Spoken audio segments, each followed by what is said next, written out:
एक तरफ तो पूरी दुनिया व्लादिमीर पुतिन को गाली दे रही है।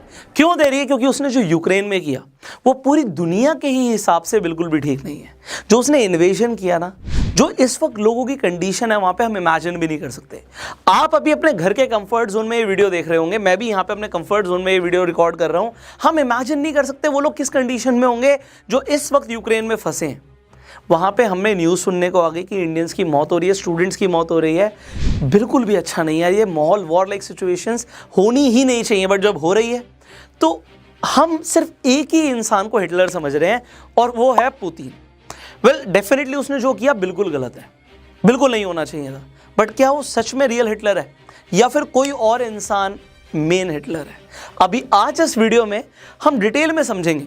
आप लोगों के भी बहुत सारे थॉट प्रोसेस हो सकते हैं, आप कमेंट्स में ज़रूर लिखिएगा। लोग भी आपके थॉट्स को सुन के इंस्पायर होते हैं, उन्हें भी और इन्फॉर्मेशन मिलती है। अब क्या रशिया का प्रेसिडेंट हिटलर है या फिर यूक्रेन का प्रेसिडेंट हिटलर है या फिर हिटलर कोई और ही है जिसके ऊपर कोई बात नहीं कर रहा? आज इस वीडियो के माध्यम से समझते हैं। मैं आपको सीधा ना मैप पर लेके जाता हूँ, आपको चीज़ें और ज़्यादा क्लियर होंगी। आप लोग ऑलरेडी न्यूज़ देख रहे हैं बहुत ज़्यादा, तो मुझे आपको न्यूज़ नहीं समझानी, मुझे आपको सिर्फ कंसेप्ट समझाना है। वो कंसेप्ट को समझते हैं। अब यहाँ पर देखिए, आपको यूक्रेन दिख रहा है, आपको रशिया दिख रहा है। अब एक चीज़ को समझिए, यहाँ पे जो ये यूक्रेन है ये रशिया के साथ एक बॉर्डर शेयर करता है जो कि तकरीबन 2300 किलोमीटर लंबा बॉर्डर है। और सिर्फ बॉर्डर लैंड का नहीं है, यहाँ पे जो ये सी है, ये सी बॉर्डर भी 321 किलोमीटर का शेयर करता है। अब प्रॉब्लम कहां से शुरू होती है? जो यूक्रेन का भी करंट प्रेसिडेंट है वो चाहता है कि हम नाटो का पार्ट बन जाए। अब मैंने लास्ट वीडियो में भी आपको बताया था, नाटो का मतलब है नॉर्थ अटलांटिक ट्रीटी ऑर्गेनाइजेशंस। लगभग 30 कंट्रीज इस नाटो का पार्ट है। और नाटो का पार्ट बनने का फायदा क्या है कि अगर एक देश पे हमला होगा तो वो हमला 30 के 30 देशों पे समझा जाएगा।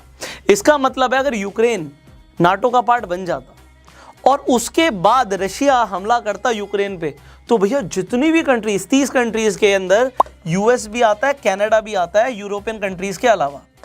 सो यहाँ पे जो यूरोपियन कंट्रीज हैं, यूएस है, कनाडा, सब रशिया के खिलाफ हो जाते हैं और वर्ल्ड वॉर 3 तो छिड़ ही जाता।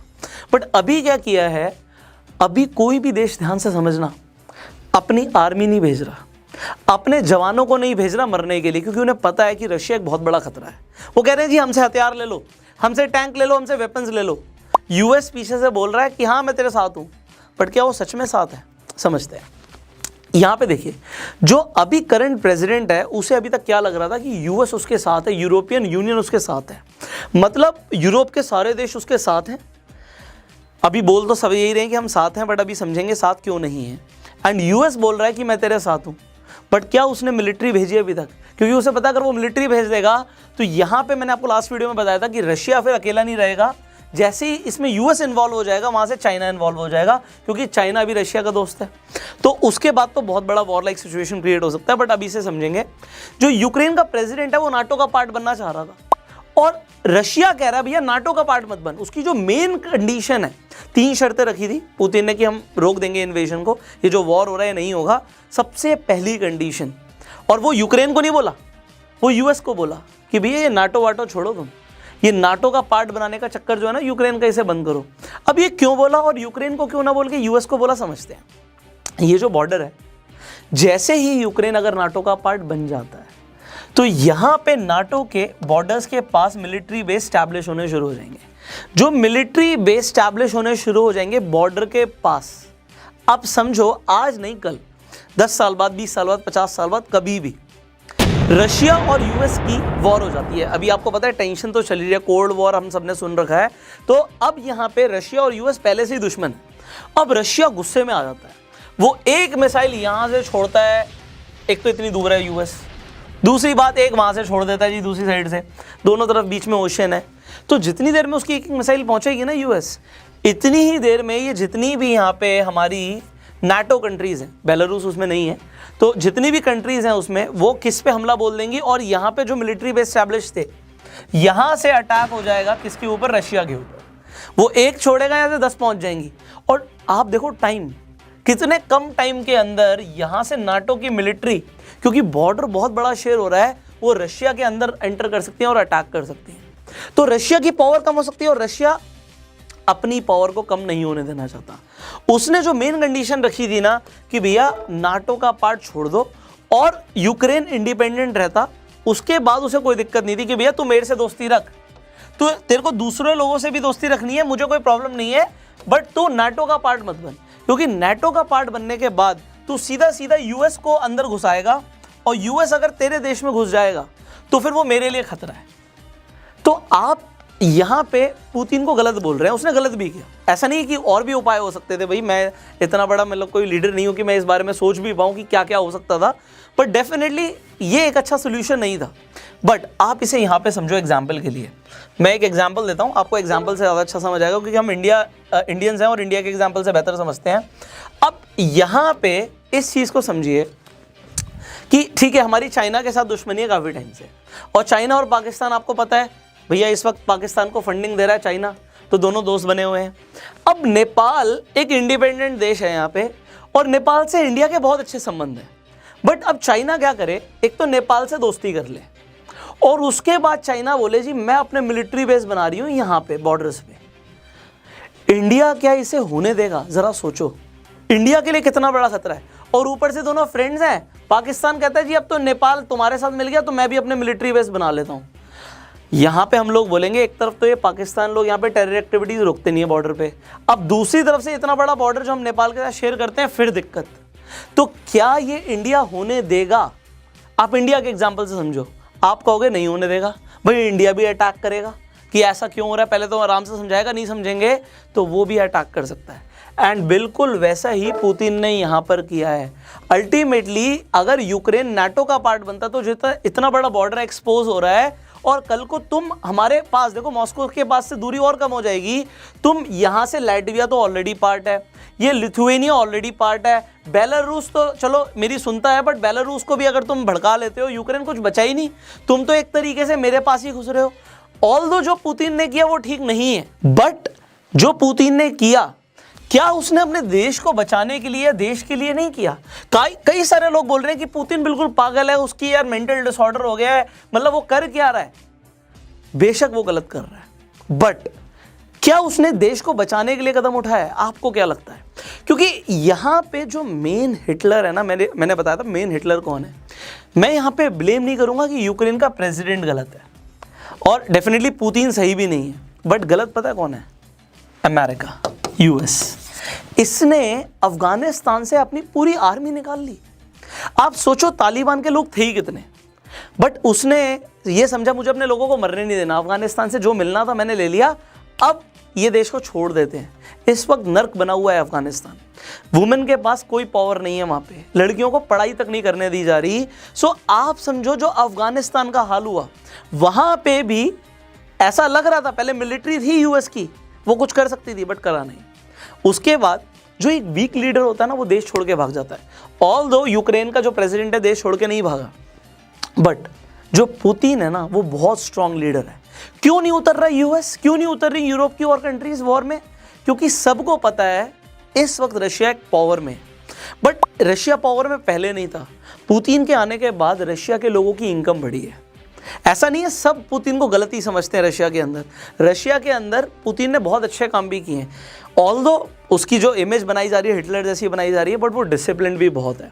एंड मुझे ऐसा लग रहा है कि कहीं ना कहीं कि वो इस वक्त अपने देश के हक के बारे में सोच रहा है, बट उसने जो किया वो बिल्कुल भी सही नहीं है, मैं उसे सपोर्ट नहीं करता। इस वक्त हमारे कई सारे इंडियंस अभी भी गंगा ऑपरेशन के बावजूद भी फंसे हुए हैं यूक्रेन के अंदर, एंड बहुत ही सीरियस कंडीशन में है। मेरी एक कज़न है, उसकी एक फ्रेंड यूक्रेन में अभी पढ़ने गई हुई थी, और वो बता रही है कि वो किस तरह से बंकर्स में रह रहे हैं। खाने पीने की दिक्कतें छोड़ो, वो कह रहे हैं जी बाहर हमें धमाकों की आवाज़ आ रही है।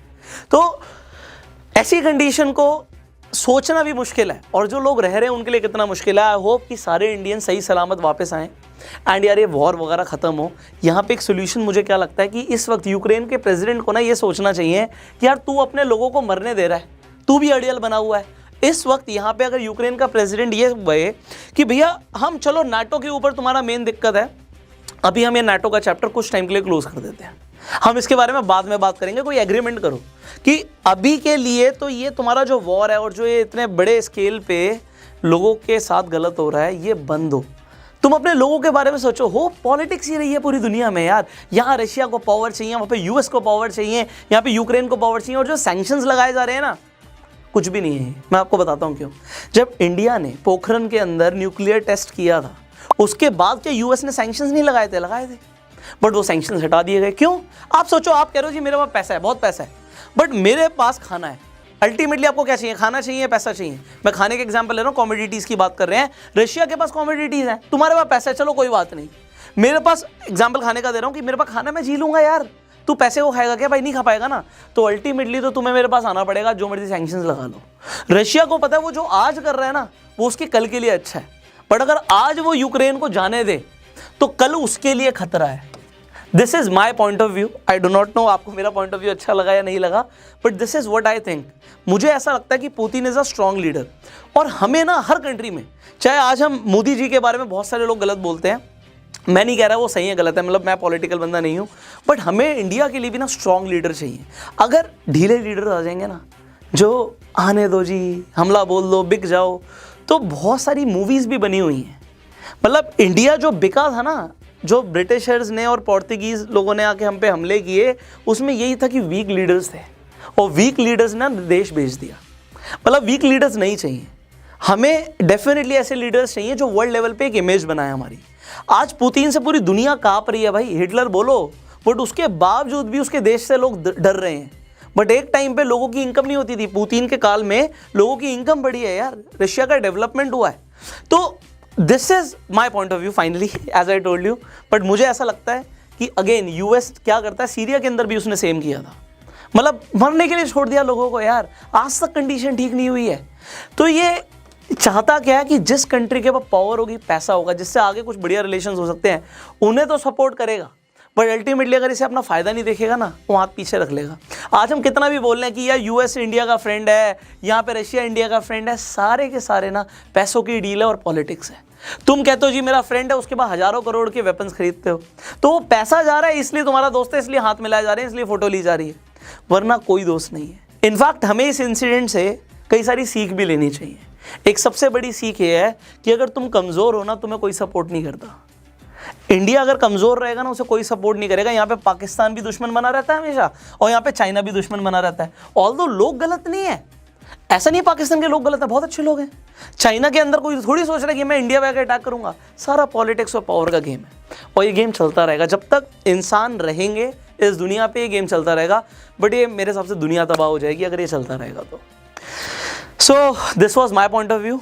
बाकी आपका क्या मानना, आपकी क्या राय है, आप क्या बताना चाहते हैं, एंड इनफैक्ट आपको क्या लगता है कि ये जो वॉर है कैसे रुक सकता है, प्लीज़ कमेंट कीजिएगा। बहुत सारे लोग आपके कमेंट्स पढ़ के नई इंसाइट्स और नई इन्फॉर्मेशन लेंगे। इस वीडियो को आप चाहें तो शेयर कर सकते हैं, और अगर आपको अच्छी लगी वीडियो आप लाइक कर सकते हैं।